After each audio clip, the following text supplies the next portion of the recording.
하나님이 세상을 이처럼 사랑하사 독생자를 주셨으니 이는 그를 믿는 자마다 멸망하지 않고 영생을 얻게 하려 하심이라. 교회 댕기는 자라면 누구나 아는 이 구절, 독생자를 주신 이유에 대한 설명과 목적, 그리고 방법까지 아주 자세히 알려주셨는데 정작 그분을 믿고 사랑하지 않는 한국교회에 대해 오늘 나누고자 합니다. 당연히 발작 버튼이 눌려 누구든지 주님을 믿고 사랑한다며 발끈할 수 있겠지만 글쎄요. 과연 그런지 차근히 보면서 스스로 대답을 하면 될 것 같습니다. 너희가 성경에서 영생을 얻는 줄 생각하고 성경을 연구하거니와 이 성경이 곧 내게 대하여 증언하는 것이니라. 그러나 너희가 영생을 얻기 위하여 내게 오기를 원하지 아니하는도다. 나는 사람에게서 영광을 취하지 아니하노라. 다만 하나님을 사랑하는 것이 너희 속에 없음을 알았노라. 주님은 사람 속에 하나님을 사랑하는 것이 없고 주님께 오지도 않는다고 하시면서 정작 엄한 성경이나 연구하고 있다고 하시는 것을 볼 수 있습니다. 물론 교회 열심히 다니고 설교 준비 열심히 하고 열심을 내서 기도하고 성경 읽고 교회에서 판을 깔아준 기도회니 성경 공부반이니 각종 프로그램에 참석하며 나름 열심을 내긴 합니다만 이 모든 것이 하나님의 뜻이 아닌 자신의 방식대로 사람의 전통과 습관대로 한다면 다 무슨 소용이 있을까요? 나더러 주여 주여 하는 자마다 다 천국에 들어갈 것이 아니요 다만 하늘에 계신 내 아버지의 뜻대로 행하는 자라야 들어가리라. 공연불이라고 해도 과언이 아닐 정도로 신자들은 누구라고 할 것 없이 모두 하나님의 뜻에 대해 관심이 많습니다. 나를 향한 그분의 뜻부터 시작해서 어느 직장을 가는 것이 하나님의 뜻인지, 누구와 결혼을 하고 언제 어디로 이사를 가고 내가 무엇을 해야 하는지 등등, 게다가 어떻게 하면 하나님이 나를 통해 영광을 받으실 수 있을지와 같은 종교적인 생각들을 포함해서 셀 수 없는 갈등과 고민 속에 하나님의 뜻을 구하는 자들이 많은데 한 번쯤 하나님의 입장에서 생각을 해봤으면 합니다. 아들을 주시기까지 우리를 사랑하신다며 십자가 은혜에 보혈에 회개의 정신이 팔려 있지만 정작 하나님이 원하시는 것은 하지 않고들 있으니까요. 너희는 나를 불러 주여 주여 하면서도 어찌하여 내가 말하는 것을 행하지 아니하느냐. 아들을 주신 아버지의 마음, 과연 우리가 무엇을 하기 원하실지 생각해 본다면 엄하게 하나님의 뜻이나 찾기를 멈추고 말씀에 귀를 기울여야만 합니다. 하나님 입장에서 아들까지 주었는데 사람들이 주님을 사랑하지 않고 믿지도 않고 말하는 것을 행하지도 않을 때 과연 하나님은 어떤 생각을 가지실까요? 십자가 은혜에 감사하지 않고 보혈에 감사하지 않고 회개하지 않으면 벌 주시는 하나님으로만 아는지 엄한 것에 꽂혀 열광하는 자들 모두에게 던지는 질문입니다. 과연 십자가와 부활의 목적이 평생을 두고 감사만 하라는 것은 분명 아닐 텐데 희한하게 한국 교회는 이런 엄한 것에 몰두하는 경향이 아주 짙습니다. 종교와 교리와 신학이 이렇게 만들었지만 여전히 주님은 말하십니다. 내게 오려 하지도 않고 말하는 것을 행하지 않는다고. 예수께서 대답하여 이르시되 사람이 나를 사랑하면 내 말을 지키리니 내 아버지께서 그를 사랑하실 것이요 우리가 그에게 가서 거처를 그와 함께 하리라. 나를 사랑하지 아니하는 자는 내 말을 지키지 아니하나니 너희가 듣는 말은 내 말이 아니요 나를 보내신 아버지의 말씀이니라. 신에 대한 종교적이고 무조건적인 사랑을 구하기 전에 성경은 분명하게 말하고 있습니다. 사랑하면 말을 지키고 그런 자를 아버지가 사랑한다고 말이죠. 십자가 은혜, 보혈, 회개에 빠져 자학 개그나 하지 말고 정작 하라고 하신 것을 해야 하는데 그냥 내가 하고 싶은 내 나름대로의 방식으로 그분을 사랑하고 섬기고 믿으려고 애나 쓰는 것은 아닌지 생각해봤으면 합니다. 그리고 마지막 부분에 아버지의 말씀이란 것도 분명하게 기억해야 합니다. 아들의 말을 지켜 행하지 않는 자는 아들을 사랑하지 않는 자라고 하나님이 단정하시니 말입니다. 예수께서 대답하여 이르시되 하나님께서 보내신 이를 믿는 것이 하나님의 일이니라 하시니. 뭐 목회도 좋고 선교도 좋고 봉사도 좋고 다 좋은데 정작 하나님이 보내시니 바로 주님을 믿는 것이 하나님의 일이라고 하시니, 지금 하는 일이 과연 하나님의 일이라면 주님을 믿는지, 그분을 사랑하는지, 그리고 그분의 계명과 말씀과 명령을 따라 믿음으로 행하는지 스스로 판단할 수 있을 텐데 대부분 그런 삶과 동떨어진 종교 생활에 빠져 있습니다. 주님은 나를 믿으면 그분이 하신 일은 물론이고 그보다 더 큰 일도 한다고 하셨는데 하고 있습니까?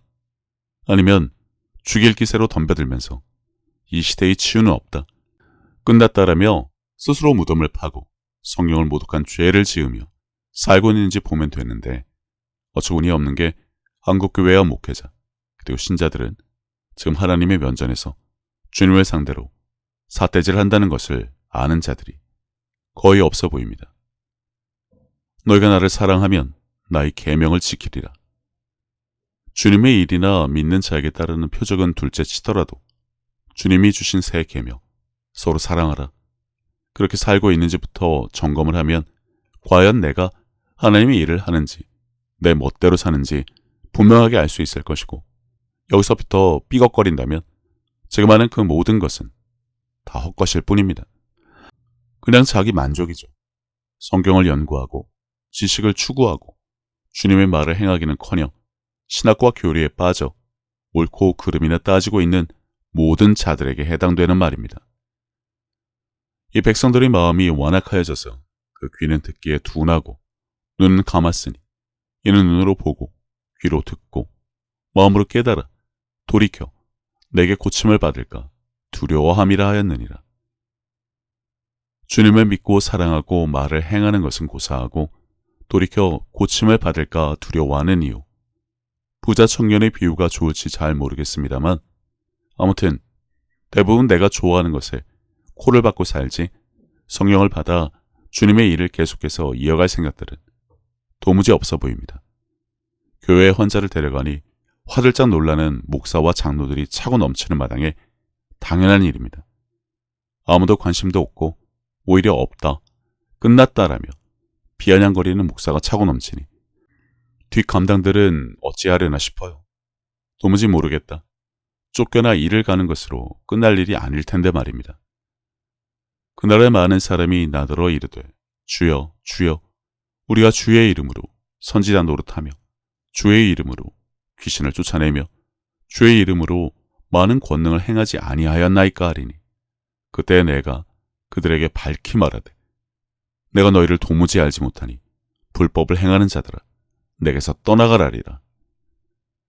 예수 이름을 믿지 않는 자들에겐 표적이 따르지 않습니다.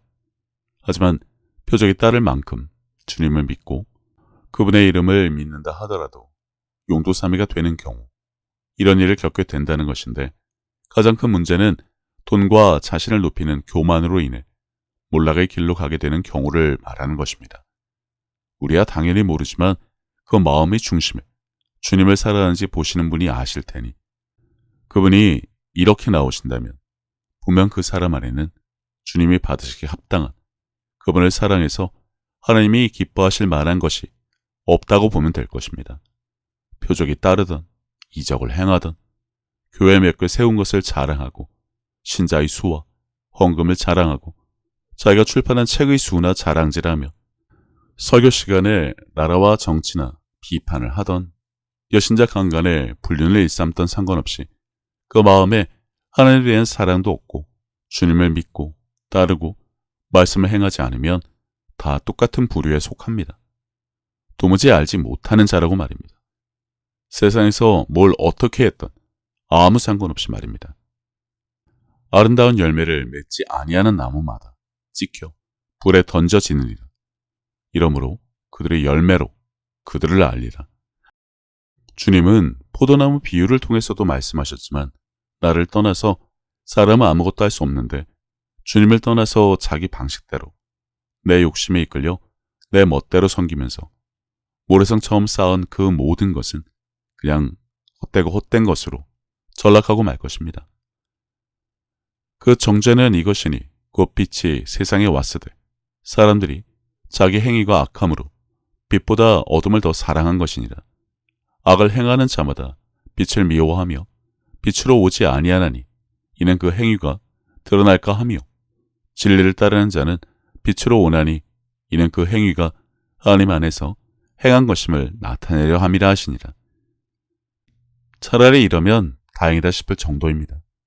찔리는 것이 있으니 그 자책감과 정죄감 때문에 떳떳하지 못해서 그랬다면 돌이킬 기회라도 있겠지만 내 멋대로 한 종교생활을 하나님이 기뻐 받으실 것이라는 착각 속에 지냈다면 좀처럼 변화되기는 어려울 것입니다. 이미 내가 잘하고 있고 하나님이 기뻐하실 향기나는 예배를 드렸다고 믿기 때문인데 착각은 자유지만 아무튼 하라는 것은 죽어라 안 하는 한국교회. 무엇을 안 하는지 이미 다 알고 있을 것입니다. 새 계명을 너희에게 주노니 서로 사랑하라. 내가 너희를 사랑한 것 같이 너희도 서로 사랑하라. 너희가 서로 사랑하면 이로써 모든 사람이 너희가 내 제자인 줄 알리라. 무엇보다 서로 사랑해서 사람들이 이 사람은 분명 주님의 제자이구나. 주님이 이 사람과 함께 하시구나 라고 알아볼 수 있는 수준이냐는 것입니다. 뭐 잘 알다시피 대부분 그렇지 않습니다. 믿는 자에게 따르는 표적은 말할 필요도 없고요. 못하면 다행이지만 안 하면서 방언도 끝났고 표적도 사도와 제자들이 살아생전에나 가능하다며 이 시대의 모든 치유는 악한 것들이 하는 것이라 설교하는 목사에게 은혜 받았다는 자들이 차고 넘치니 인자가 왔을 때 왜 믿음을 보겠느냐라고 하셨는지 다시금 생각하게 됩니다. 뭐 세례로 받던 안수로 받던 감동이던 내주던 상관없이 성령님으로 인해 주님의 일을 지금도 이어서 하고 있는지 스스로 판단하시기 바랍니다. 주님이 하신 일, 하신 말씀에 따라 그 일을 이어서 하는지도 말이죠. 오늘도 설교 준비에 바쁩니까? 주일 예배가 기대되고요. 매일 읽고 있는 성경, 이번에 몇 독째하고 있습니까? 신방과 전도를 위해 오늘도 외출 계획이 있을까요? 무엇을 위해 그토록 열심을 내어 기도하고 있을까요? 선교지로 나갈 준비를 위해 그 나라의 언어를 배우고 침수를 배우느라 분주하십니까?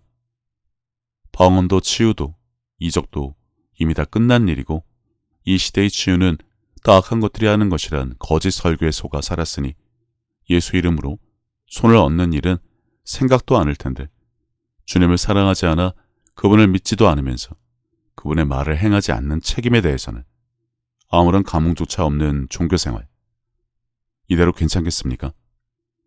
성령의 열매나 주님의 멍에를 메고 그분에게 배워 온유하고 겸손한 가지는 바라지도 않습니다만 신학이나 교리 따위에 얽매여 하나님 앞에서 주님을 대적하다 못해 끝났다, 없다, 악한 것들이 하는 것이라며 사대절까지 해가며 대신 내가 하고 싶은 성경 읽기와 기도, 설교 준비와 같은 엄한 것에 시간이나 보내고 있지 않은지 누군가는 돌이켜 마음을 새롭게 하여 변화를 받게 되기를 바랍니다.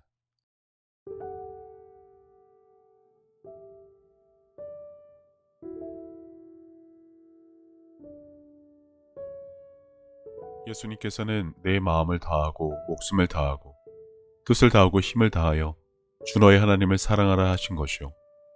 둘째는 이것이니 내 이웃을 내 자신과 같이 사랑하나 보다 더 큰 계명은 없다고 하셨습니다. 생각해보면 믿는 사람들은 이미 하나님께 받은 것이 너무나 많은 것을 아는 자들입니다. 예수님을 통해 죄사함과 구원을 받은 것부터 시작해서 살아 숨을 쉴 수 있는 공기와 바람, 맑고 푸른 하늘과 마실 물, 그리고 땅과 그 위와 아래의 많은 것들, 이미 오래전부터 내 주변에 있어 왔으니 당연한 것으로 여기며 우리는 여전히 값없이 공짜로 받아 그것들이 감사함을 잊고 살기는 했지만 그런 것 말고도 하나님으로부터 받은 사랑과 평안에 대해 생각하자면 끝이 없습니다. 하지만 사람은 하나님으로부터 받은 그 많은 은혜를 갚을 방법이 없습니다. 그래서 하나님께서는 내 이웃을 내 몸같이 사랑하는 것으로 그것을 대신 갚으라고 하신 것인지도 모릅니다. 그리고 지극히 작은 자에게 한 것이 곧 하나님께 한 것이라고 하셨으니 그분의 은혜를 알고 그분을 닮아가는 삶을 살아가야 한다면 지금 내가 살아가는 삶의 방향이 하나님과 나의 이웃을 사랑하는 올바른 길 위에 있는 것인지 한 번쯤 점검해 봐야 하지 않나 싶습니다. 이와 같이 하나님의 뜻, 그분이 기뻐하실 일이 무엇인지 알고 내게 주어진 소명을 다하기 위해 끊임없이 힘쓰고 노력하는 것도 크리스찬들이 마땅히 해야 할 일이 아닐까라는 생각을 해봅니다. 이제는 세상 유행에 따라 요동치던 내 마음을 모두 내려놓고 혼자서 하나님의 뜻을 헤아리는 시간을 가져보시기를 권해봅니다. 하나님은 세상 모든 사람들을 사랑하십니다.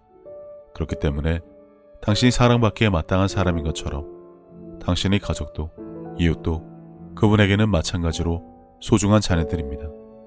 당신이 어려운 상황을 겪었을 때 하나님께서 당신의 삶에 관여하실 수 있도록 마음의 문을 열고 그분을 신뢰하며 동행하는 삶을 살아왔듯이 이제 당신도 다른 사람들에게 먼저 다가가서 손을 내미는 귀한 삶이 되어주시기를 바랍니다.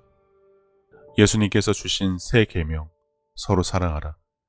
저도 늘 제 자리에서 최선을 다하여 섬기고 사랑하며 살도록 하겠습니다. 감사합니다.